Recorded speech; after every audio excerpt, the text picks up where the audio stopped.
All right, welcome to the Friday Sports Buzz. John Lewis along with Paul Najar from LouisvilleCatholicSports.com. And I have a feeling we may have a lot of U of L fans watching right now. Probably not so many Indiana and UK fans just yet. Well, they're going at it, man. It's something else. They're going at it. Great game so far, but I would think that Louisville fans, yeah, good evening. Yeah, exactly. If you guys want to get in on the conversation tonight here on the Friday Sports Buzz, you can call our Goomer & Company Buzz line. It's 964-2121.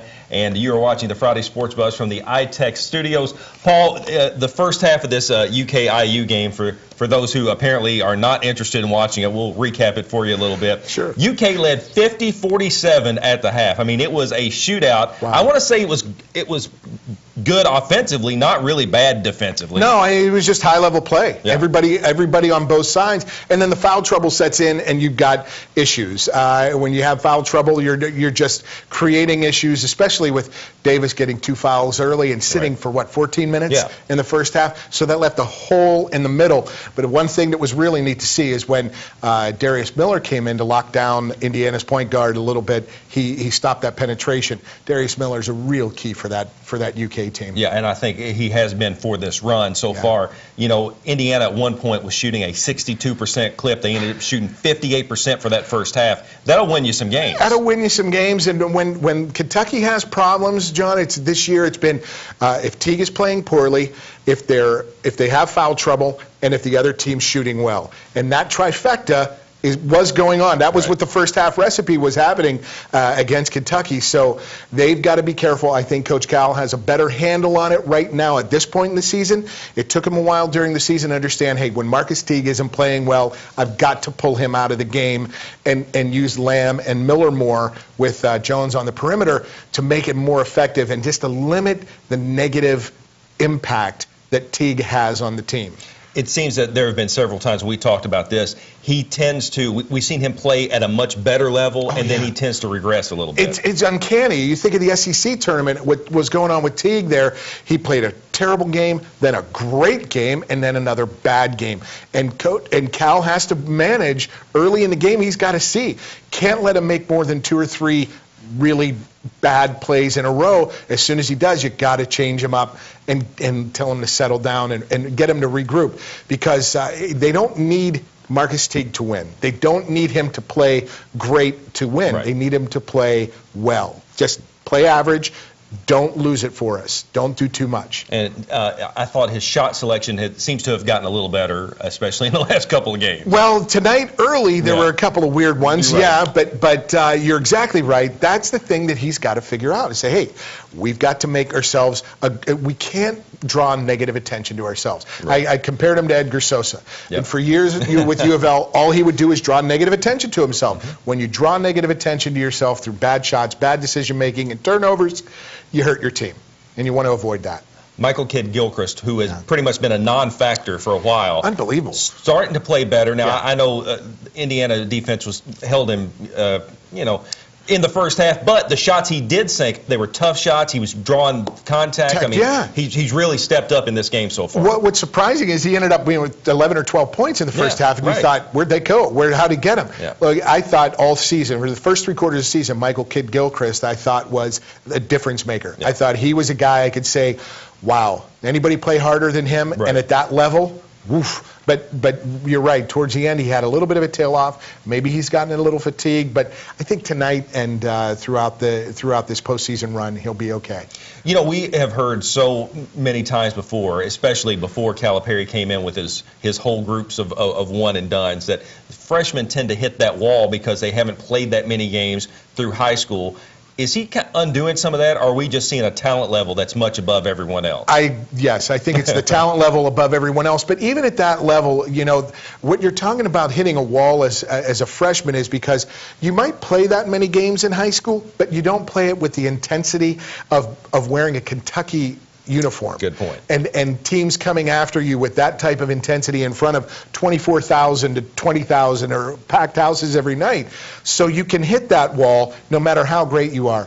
The only guy who hasn't is Anthony Davis. I mean, just unbelievable player. And he makes it look effortless. And you know, when he does it, he talk about playing the game the right way, and whatever he does, when he stands back in the middle of that defense, whatever he's doing, he's so smart and he's so physically gifted. And he doesn't, like I said, when you call negative attention to yourself, you hurt your team. He doesn't do that. He keeps himself and his team. He keeps his team first. It's wonderful to see. What I thought was interesting, Rex Chapman today, former UK Wildcat, said he felt that Anthony Davis might be the best player who's ever played at Kentucky. Now, I mean, that's saying something. Wow. I mean, when you look at the history of Kentucky, and we can go back and on radio today on 1450 in the afternoon Sports Buzz, my partner, Handsome Jimmy, he said Dan Issel, hands down. He's a big Dan Issel fan from the Kentucky Colonel days. So, I mean, if you do go back that far, listen, I think Anthony Davis, I think he's the best player in college basketball today. But as far as being the best player at Kentucky ever, might be a little bit of a stretch. Okay, let's say this. He's the most effective Kentucky player perhaps ever. He is such an effective, efficient player. Look, Dan Issel's great. And there are so many others right up there, in line. I would think that call him the greatest is a little bit of a stretch, because I would like to see him do it for at least 2 years. Right. But it looks like his talent is so well-rounded and so complete right now that it looks like it just might be a one-shot deal with him. All right, if you want to get in on the conversation here, call the Goomer & Company Buzz line, 964-2121. Hopefully some of the UK fans, I know they're watching, and IU fans, I know they're watching the game right now. They may switch over, and we know that you U of L fans are probably watching, unless you're cheering against UK. Some of those guys are doing that. We will talk about U of L coming up. UK at last check looked like they were, I won't say in control, but they were starting to pull away a little bit from Indiana. Right. What do you see with the potential matchup in Baylor? What does that matchup look like? Is that going to be another one of these where it's going to be fought in the blocks kind of game? I think that's an up and down game, John. I admit there was a great fascination with Baylor early in the year from me, but then they started to have issues, and I think their biggest issues are when they face a good defensive team. And when you have a Darius Miller on your team, I think Cal will use Darius Miller in a situation like that, if it comes to fruition, and I think it will, really effectively, and take away some of their transition.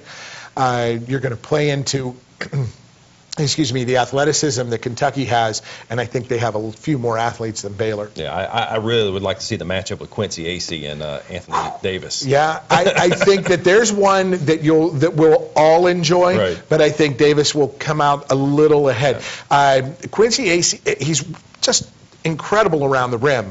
But I think boy, he was tonight against Xavier. Just some incredible dunks. Yeah, but I think the length, Davis's length, those arms and his, just to be able to get around some of that bulk of Acee, I think that would work for him too.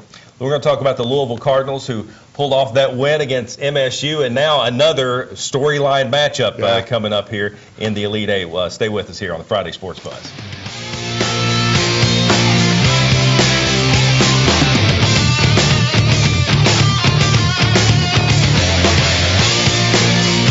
Join the club at Sam Swope Auto Group. When you service a vehicle at any Sam Swope dealership, you automatically become a Service VIP Rewards member. You get member pricing on parts and service, lost key return, and emergency roadside assistance. Plus, you can earn points that qualify you for discounts on your next vehicle purchase, up to $2,500. The best part is becoming a member is free. Become a member today at any Sam Swope dealership. Nobody walks away because everybody saves. Pimp out your ride at Smart Shoppers, 4200 Produce Road. That's Smart Shoppers, 4200 Produce Road to pimp out your ride. They are open Monday through Friday, 10 a.m. to 6 p.m. They are the largest car audio dealer in the city of Louisville. No better place for paint or body work in the city than Smart Shoppers. You need rims, stereos, amps, paint, anything you need. Call 964-6652 or go to smartshoppers.com. That's Smart Shoppers, 964-6652. Amanda had $3,000 until her transmission went. Rick had $4,000 before his engine died. Sue has no money and her onboard computer broke. No one likes putting money into their car for repairs. Get AutoAssure and be assured you won't have to With AutoAssure, you never have to put money into expensive covered repairs. You keep it. It's guaranteed protection. You can keep your mechanic, your dealer. AutoAssure pays them directly. You choose the coverage you need on any make or any model car, and you don't lay out a penny. Not for a fuel injection system, air conditioning, suspension system, or anything else. We all want to keep our cars longer. The choice is yours. Do you want to pay for expensive auto repairs or let AutoAssure pay them for you? Call right now and get a bonus package worth $100 that includes roadside assistance, towing, and rental car coverage for peace of mind. Call AutoAssure at 1-800-943-3097 right now and stop putting money into auto repairs. Go to AutoAssure.com or call 1-800-943-3097.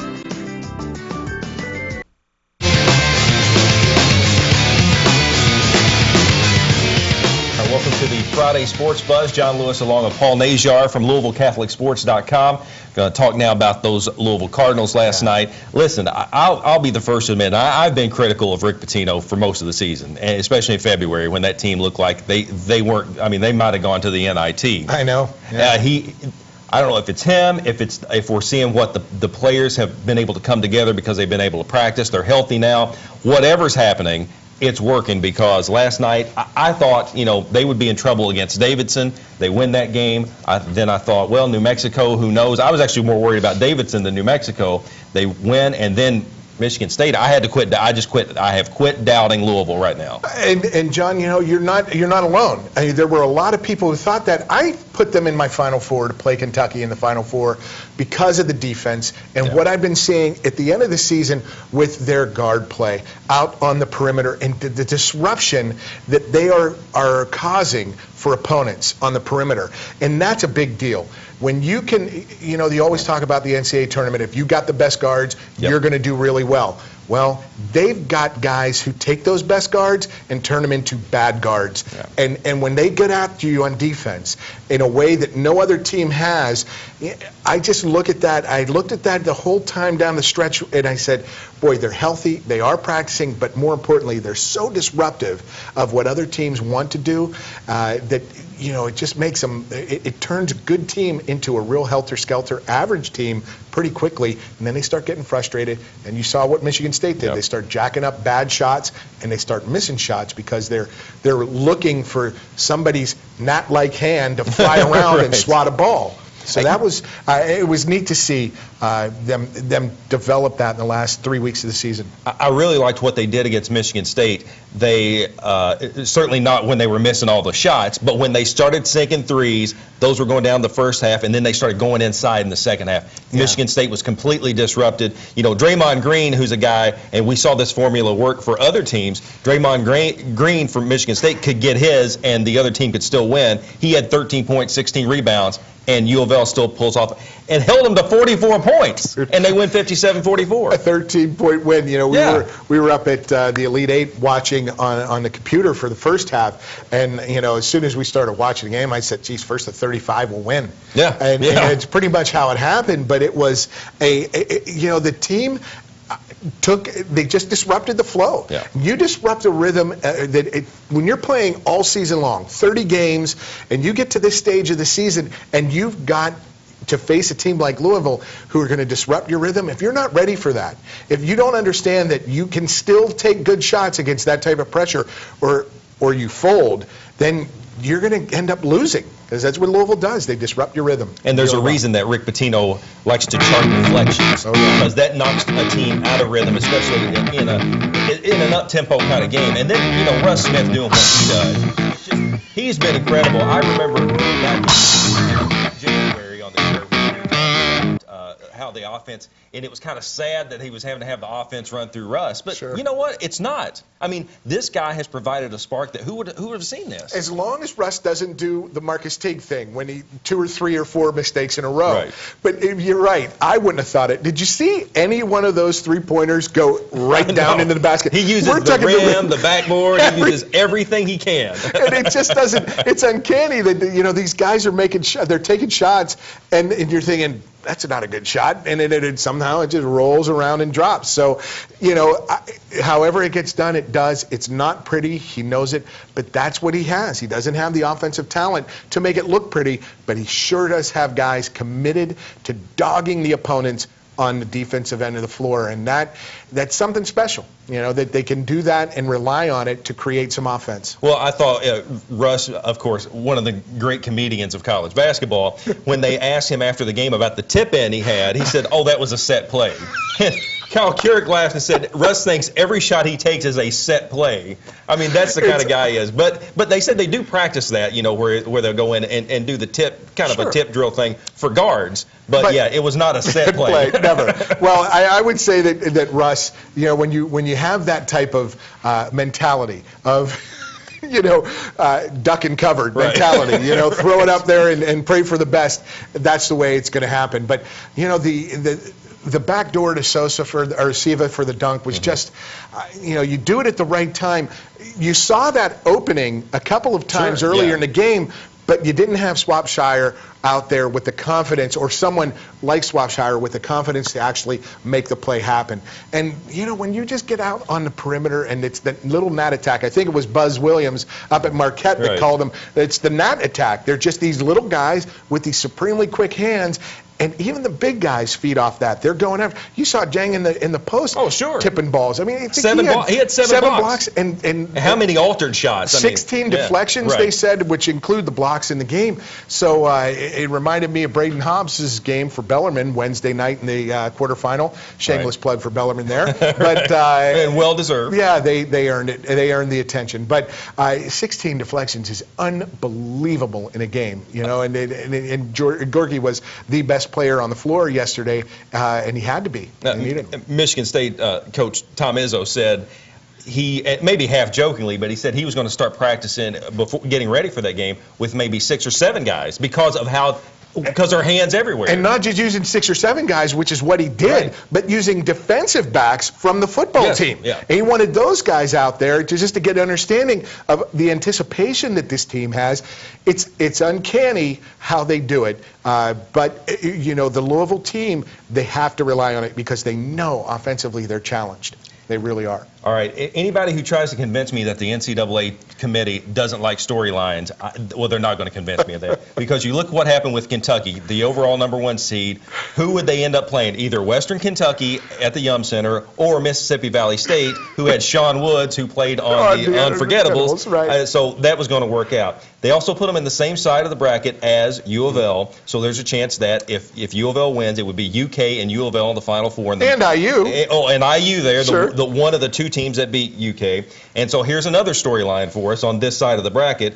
U of L now takes on Florida. Just so happens Rick Pitino said earlier he thought this year's U of L team reminded him of the '87 Providence team that he took to the Final Four, who had Billy Donovan as the guard. Billy Donovan, now the coach of Florida, takes on his mentor again. And it's going to be a lot of fun to watch. I think, the way the guards are playing for Florida right now, they're so good. They are so well schooled and playing their best. But Louisville, I got to tell you, I think that on the perimeter, they'll be disrupting that rhythm. And that is the biggest challenge for an offensive team. Hey, what's happening? Zip, zip, zip, zip. It's not working. Oh, no. You get on your heels in a game like that, who knows what will happen. Yeah, it's interesting. Tomorrow at 4:30, and that's going to be more must-see television, which is what I think this NCAA tournament has really turned into. Can't wait. As usual. Yeah. All right, you mentioned Bellarmine. We're going to talk about them after the break. If you want to get in on the conversation tonight, call the Goomer & Company Buzz line, 964-2121. You're watching the Friday Sports Buzz from the iTech Studios.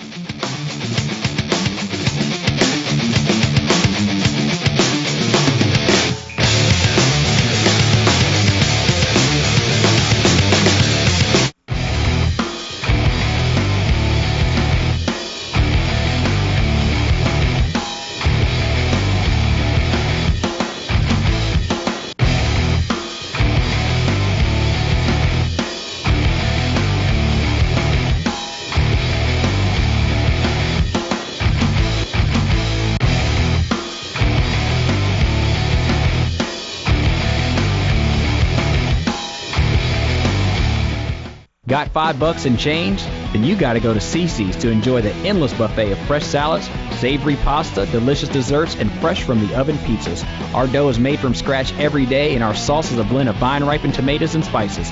Welcome to CiCi's. The 2012 Bluegrass Golf Tour Card is available now. Play 8 great courses for one amazing price. Call 502-964-2121 or go to shop21live.com to get yours now. Hurry, they won't last long. Hi, I'm Dr. Joyce Brothers. Those of us who are independent and live alone shouldn't do so without having emergency protection.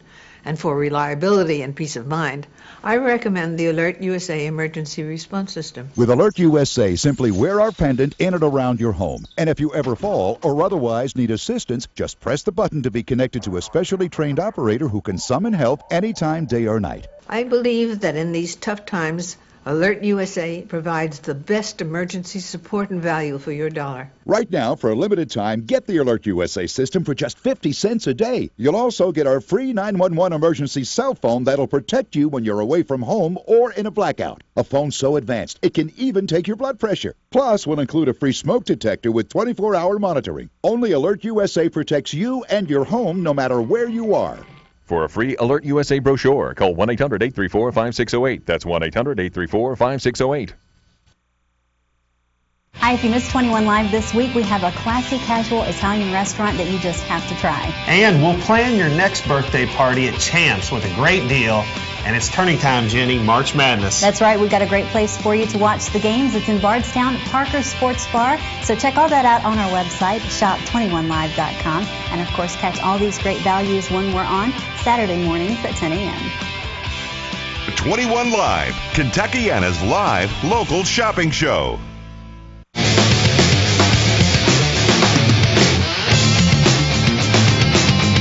All right, wrapping things up here on the Friday Sports Buzz from the iTech Studios. John Lewis, along with Paul Najar from LouisvilleCatholicSports.com. Before we get into some of the other basketball talk, let's go to the Goomer & Company Buzz line. Let's go to Terry. Hey, Terry. How you doing? Good. How are you? Fine. I have I have 2 quick questions. All right. Do you think with the way they're playing, this is going to help with the recruiting? Because right now, I only see us having 1 player coming in, with 3 going out. And then secondly, why is it that every sport that went on in the state of Kentucky, Kentucky took over every bit of it? I mean, all these schools did great. The only thing you heard about was Kentucky. Kentucky took over everything. And it's not just the basketball. In the football season, every school in Kentucky does well. All you hear about is if the Kentucky football's not doing good, Kentucky basketball. I don't understand it. I mean, do we not live in Kentucky? Well, good. Let's talk about that U of L there. It certainly doesn't hurt for a team to make a run into the NCAA tournament, especially with what Rick Pitino has done. Rick Pitino can sell playing time. I mean, he really can. He can. There's opportunity for players to come in and take minutes. They were so injured this year that the depth.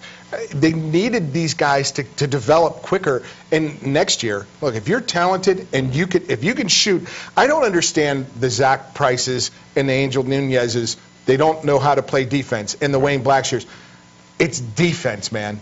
They've been playing it for 10 years, and I don't understand that excuse. It bothers me.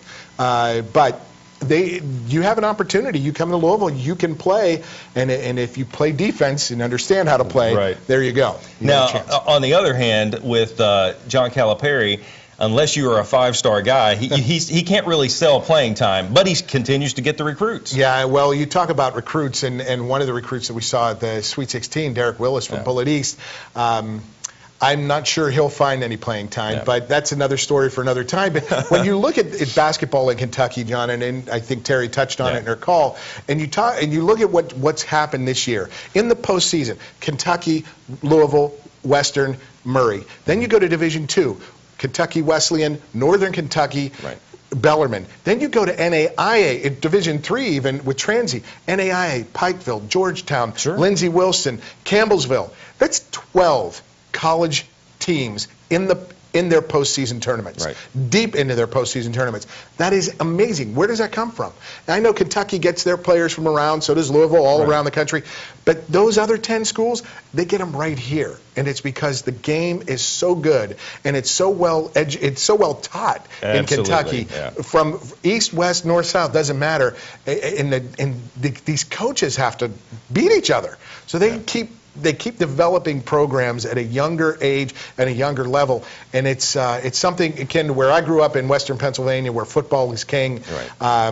You know, Kentucky puts its stamp on basketball in such a brilliant way. Well, and no coach has done it better with homegrown talent than Scotty Davenport, who won the NCAA Division II championship last year, was back in the Final Four this year. And it was a magical run again. It was an incredible win in the quarterfinals against Alabama Huntsville Wednesday night. They had to come back Thursday night, and I'm not going to make excuses, but when I spoke to players after the game informally and asked them, guys, they played the tip-off was about 9:45 Thursday night, which that shouldn't matter, but it was noticeably warm, much warmer than it was on Wednesday night in that arena. I mean, it was hot. And this is a new arena. I mean, we're not talking about a Cracker Box place and it's one of those nights where the weather's funky, it's humid, it's rainy, and whatever happened in that arena, the guys were sweating bullets in a way that it looked like they had some fatigue, but they had two stretches that really hurt them against Montevallo, University of Montevallo, which is from Alabama.